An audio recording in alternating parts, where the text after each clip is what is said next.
Сегодня в программе. Как стало возможным дело Ходорковского-Лебедева? Вместо компании стала организованная группа.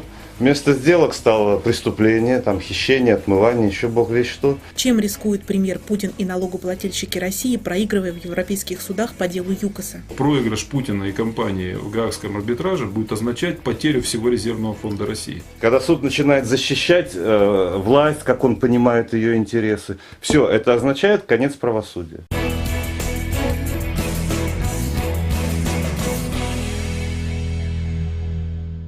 Здравствуйте. Печальное время, когда территорию гласности приходится посещать. И тем не менее вы здесь, на территории гласности. Разговор о событиях процесса Ходорковского-Лебедева и о событиях, происходящих в стране, в которой идет процесс Ходорковского-Лебедева, мы сегодня ведем с адвокатом Вадимом Клювгантом и независимым политиком Владимиром Рыжковым. Я бы хотела начать, если вы не возражаете, с того, что поздравить Платона Леонидовича Лебедева с уже прошедшим днем рождения.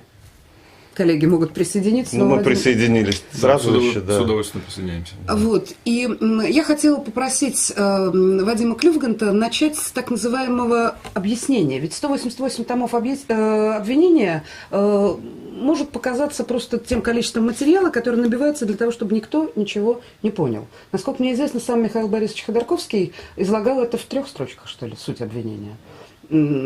Вот что произошло за прошедшую неделю значимого того, что можно объяснить не специалистам в юриспруденции, не специалистам в нефтедобыче, не специалистам, в конце концов, в бизнес-менеджменте? Что касается, собственно, процесса и вот 188 томов, которые уже сегодня плавно перетекли в 200 с чем-то, вот, но на самом деле количество уже не переходит ни в какое качество давно, потому что качества изначально никакого и не было. Это доказательственный мусор. Вот, это бумаги ни о чем. И суть заключается в очень простой вещи. И эта суть проявилась в судебных заседаниях, в том числе и на вот истекшей неделе. Значит, была большая компания, она вела деятельность. Заключались сделки, принимались люди на работу, создавались компании, преобразовывались и так далее. Значит, все это взяли в один момент, выгребли под названием «Обыск-выемка» и поменяли название, вывески. Вместо компании стала организованная группа, вместо сделок стало преступление, там хищение, отмывание, еще бог весть что. Вот и все. То есть документы читают, это документы про деловой оборот, про сделки, про то, что составляло работу людей. Это они изо дня в день этим занимались. Вот. А прокурорская обертка называется преступная деятельность. Доказывать, искать связь бессмысленно, невозможно.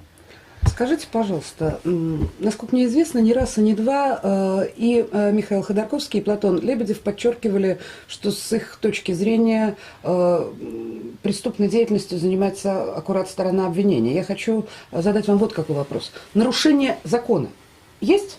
Имеет место? Вы знаете, редкий день, когда их нет.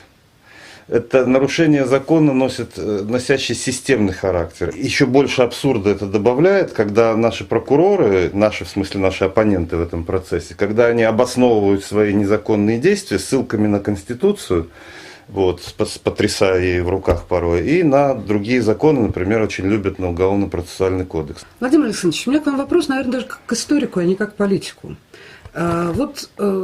Очень часто слышишь о том, что ныне происходящий процесс Ходорковского и Лебедева процесс исторический, процесс уже, скажем так, разделивший общество. Ваше ощущение историчности происходящего сегодня в 7-м Ростовском переулке? Весь мир уже осознает дело ЮКОСа и дело Ходорковского-Лебедева как переломный момент в российской истории, а значит, извините за высокий слог, и как переломный момент в мировой истории. Потому что была Россия до 2003-2004 года, и потом появилась Россия после 2004 года. Это 2 разные страны, 2 разные политические системы. И в этом смысле, безусловно, это процесс исторический. Но что касается людей, которые, как у нас принято говорить, простых людей. Не очень люблю этот термин, но как простых людей. Что вот, во-первых, им это неинтересно, им на это наплевать, во-вторых, многие из них даже не знают. Но понимаете, это не их вина. Это беда этих людей, потому что мы могли бы их обвинять в этом равнодушии, если бы они имели возможность думать об этом. Ведь если говорить о главных средствах массовой информации, которые покрывают 100% российского населения, это Первый канал, Второй канал и прочие телеканалы, там только одна точка зрения. И эта точка зрения уже на протяжении 7 лет почти звучит. Что Ходорковский преступник, что он бандит, что он вор, что он заказывал убийство.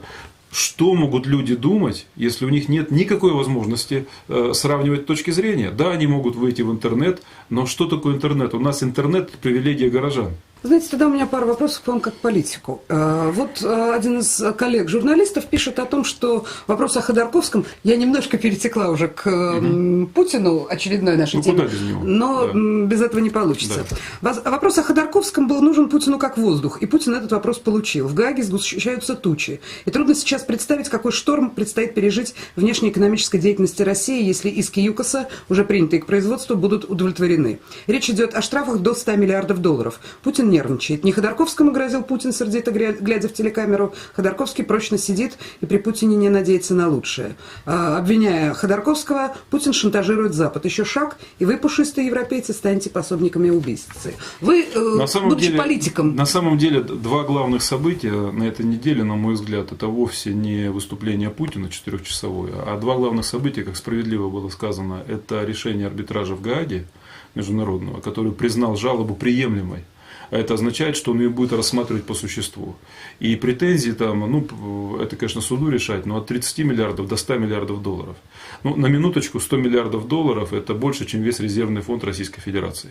Так, чтобы люди понимали, что проигрыш Путина и компании в Гаагском арбитраже будет означать потерю всего резервного фонда России. Вот и второе событие, которое я бы хотел, чтобы мы обязательно упомянули, это, на мой взгляд, беспрецедентная ситуация с двумя судьями Конституционного суда.